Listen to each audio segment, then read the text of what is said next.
What's up, everybody? I'm back with another video, and today has been a big day for some NX information that's been being spread about. First of all, there has been a report by semiaccurate.com. You have to be a paid subscriber to see the information, but they are reporting that NVIDIA and Nintendo have come into an agreement for a Tegra GPU for a handheld device, which obviously would be the NX handheld, for a release at an unspecified date. So there's not much information really on that, just that they came to some agreement on a Tegra-based GPU for the Nintendo NX, and of course this is not confirmed by Nintendo or verified or anything like that. Something that they are reporting. They have been right on things before, and then some have said they've been wrong on things before as well that they are reporting. And it's kind of strange that you got to be a paid subscriber to even see that information. So that's kind of strange right there, but you got to think that there might be some truth to it if they're actually charging you money to see the info, right? So however, that being the GPU for the handheld does not, I repeat, does not say anything about the GPU for the console, since AMD has heavily been rumored and nearly confirmed by themselves, almost without slipping the word, that they will be providing GPU support for the NX. And of course other things as well. But now, not only that, but we also had a new blog post by Emily Rogers today, not too long ago, talking about the NX specs and how they would be closer to Xbox One. She did say the architecture was very modern and was industry leading. Okay, and she did say that the CPU was not based on x86 in her description. So, using your logic, guys, before jumping to conclusions and going crazy, is that you cannot compare raw specs of a modern chip architecture and old architecture with PS4 and Xbox One, because the yields are different, the performance is different, okay? And she even said that in her post.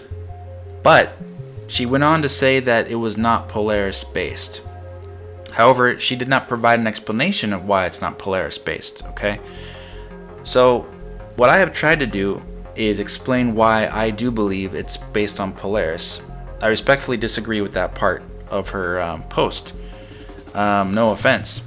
But, you know, it's raw specs of a modern industry-leading chip for a console, not a handheld, but for a console, would be something like what was posted today for the AMD Polaris 11 specs, which are going to be close to the final specs of what was released by WCCFtech.com.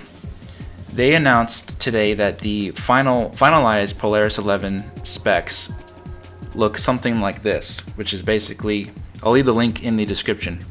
The compute units for the Polaris 11 460X they list are only 14 compute units. Now compare that to the Xbox One. Xbox One has 16 compute units. Okay, now stream processors, only 896 stream processors. Xbox One, I believe, has, I don't have the list in front of me, but I believe it has similar or more than that. Now, here's where it gets really interesting. The clock speed of this Polaris 11 is running at 1,400 megahertz. Okay, that's an insanely high clock speed, but again, this is based on the 14 nanometer FinFET design. Not only that, the performance of this graphics card with 14 CUs is 2.5 teraflops, which is greater than the PlayStation 4, and that's running on a 128-bit memory bus and a 4 gigabyte DDR5 memory. And the big kicker is this is less than 50 watts of power that it's using.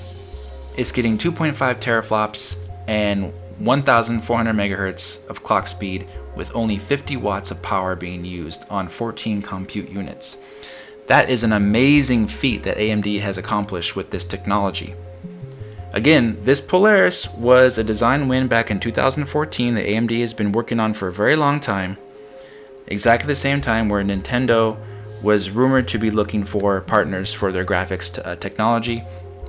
They hired a new graphic architect at that time for their Western console development, and you know, this makes perfect sense for them to use something like this in the NX console. And it makes perfect sense that it lines up just right with what Emily is saying in her post, that the specs are, you know, not that great looking compared to PlayStation 4 and Xbox One. However, the performance can't be compared. Industry leading chipset, modern architecture. There's no way you can make a definitive answer on that until you see this thing in action. And she almost said that herself in her post. So again, we have two things going on here. Handheld rumor now.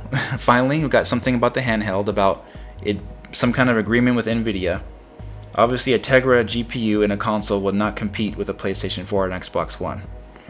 However, the CPU part of it could make porting games easy in between the console version and the handheld version of the NX.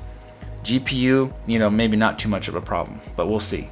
Everyone flopping around going nuts about the supposed specs being lower really need to calm down, because the actual performance of a modern architecture would hypothetically outperform PlayStation 4 if they're using these modern Polaris features, which I strongly believe they are, because it all fits perfectly with the power levels, the cost, and the specs being lower.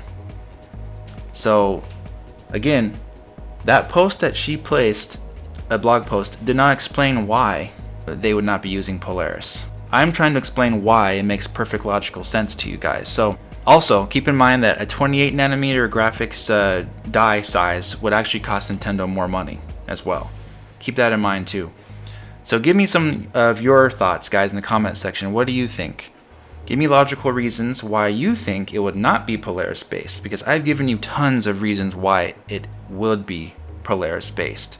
So give me some hard evidence why it's not Polaris, and we'll talk about it. So again, thank you guys so much, and we'll talk to you guys very soon in the next video. Leave a comment, subscribe, and take care.